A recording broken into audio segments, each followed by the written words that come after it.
Assalamualaikum warahmatullahi wabarakatuh. Nama saya Ihsanuddin Malik, NIM 1916040105. Di sini saya akan menjelaskan materi dari mata kuliah Sistem Pengendalian Manajemen. Yang pertama, sistem pengendalian hasil. Sistem pengendalian hasil ini merupakan sistem pengendalian yang memfokuskan pada hasil dari suatu kegiatan untuk mencapai tujuan suatu organisasi atau perusahaan. Berikutnya pengendalian tindakan. Pengendalian tindakan ini untuk memastikan karyawan yang dapat menyebabkan keuntungan perusahaan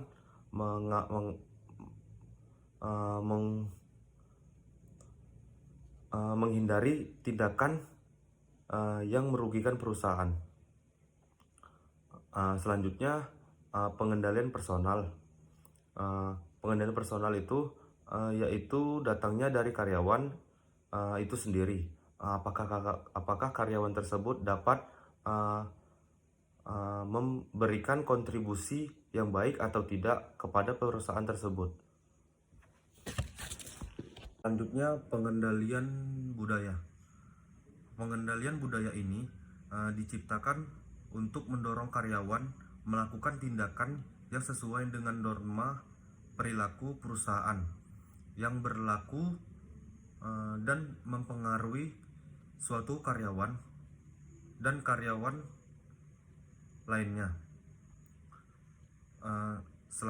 Selanjutnya yaitu bentuk-bentuk dasar pengendalian tindakan terdiri dari 4. Yang pertama, batasan perilaku, yaitu bagaimana tindakan seseorang karyawan dibatasi dan karyawan tersebut dilarang melakukan hal-hal yang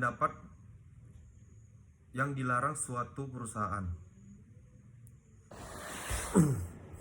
Selanjutnya pengendalian pratindakan. Pengendalian pratindakan ialah sebelum karyawan melakukan tindakan, maka seseorang manajer harus menilai terlebih dahulu apakah tindakan yang dilakukan karyawan tersebut berdampak pada suatu perusahaan atau tidak.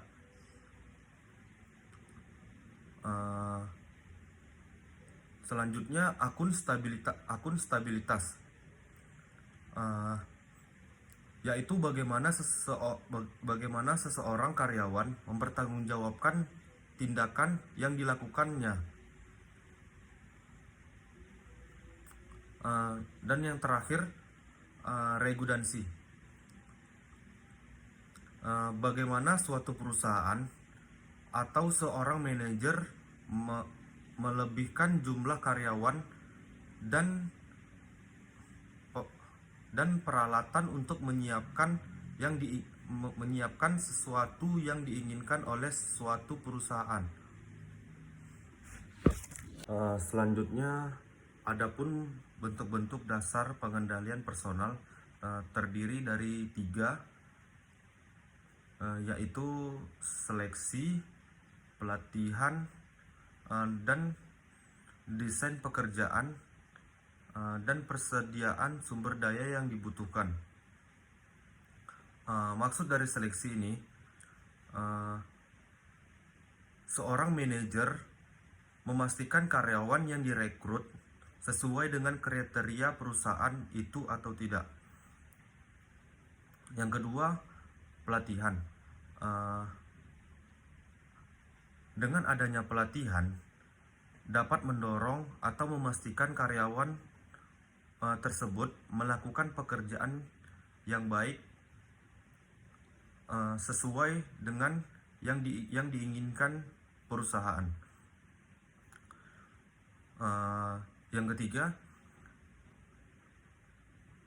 desain pekerjaan dan persediaan sumber daya yang dibutuhkan, yaitu bagaimana seorang manajer yaitu bagaimana seorang manajemen menyusun pekerjaannya dengan baik, dengan sesuai aturan perusahaan, gunanya untuk mencapai tujuan dari suatu perusahaan tersebut.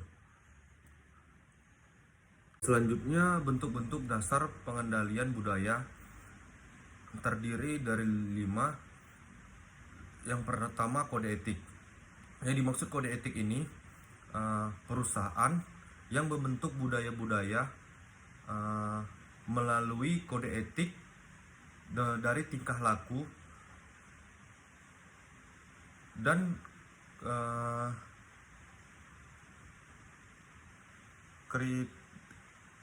koride dari perusahaan. Selanjutnya, di dalam sistem pengendalian manajemen ada proaktif dan reaktif.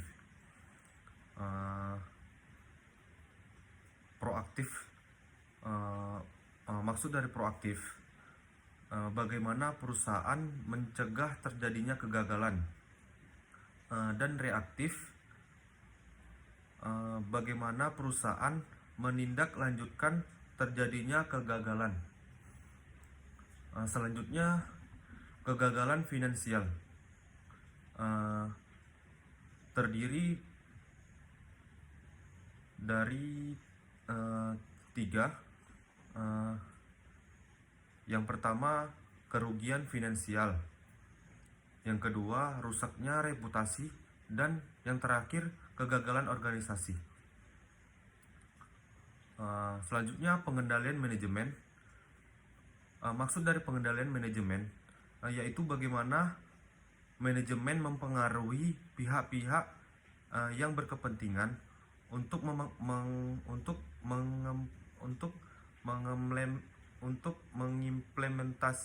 mengimplementasikan strategi yang telah ditetapkan untuk mencapai suatu tujuan. Pengendalian strategi, bagaimana seorang manajer mempersiapkan strategi untuk mencapai suatu tujuannya. Selanjutnya, bagaimana sistem pengendalian manajemen itu dibutuhkan, yaitu karena untuk mengendalikan perilaku karyawan kepada pihak-pihak yang berkepentingan dalam melakukan sesuatu dengan suatu tujuan yang diharapkan.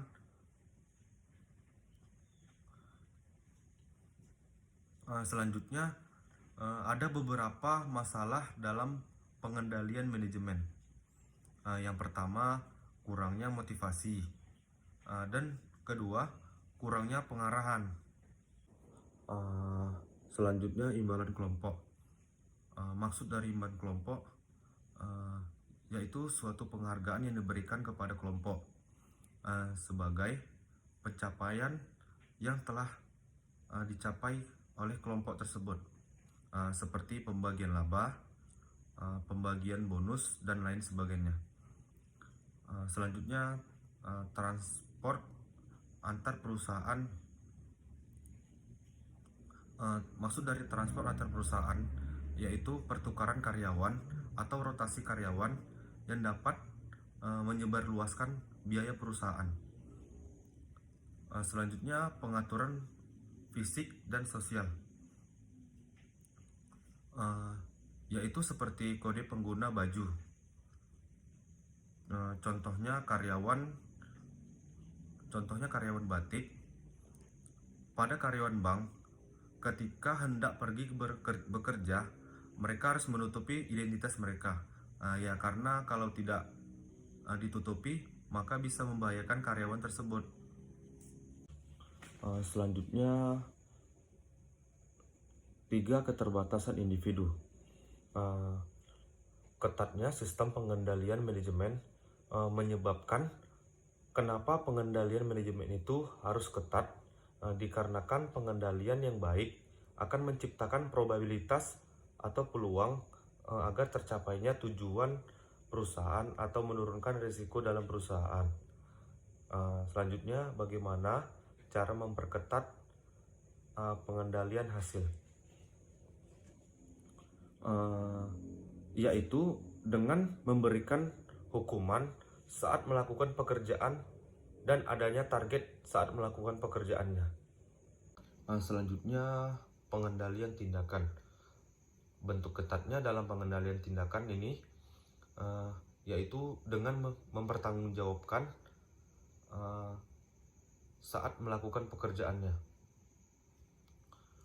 Selanjutnya pengendalian personal. Bentuk ketat dalam pengendalian personal yaitu seleksi pada penempatan. Contohnya melakukan seleksi dan harus benar-benar melakukan ujian kompetensi.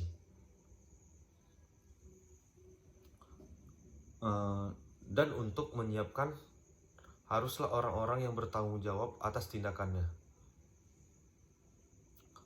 Selanjutnya, bentuk ketat dalam pelatihan. Bentuk ketat dalam pelatihan yaitu dalam pelatihan ini haruslah mampu mempersiapkan kemampuannya dan hasil pelatihan yang ia lakukan. Selanjutnya, bentuk ketat dalam desain pekerjaan. Maksud dari bentuk ketat dalam desain pekerjaan ini melakukan standar pekerjaan untuk melihat hasil pekerjaan tersebut. Selanjutnya, pengendalian kultural atau budaya. Bentuk ketatnya dalam pengendalian yaitu pada a tone at the top, yaitu bagaimana manajemen memastikan sistem pengendalian manajemennya sudah baik atau belum. Selanjutnya, biaya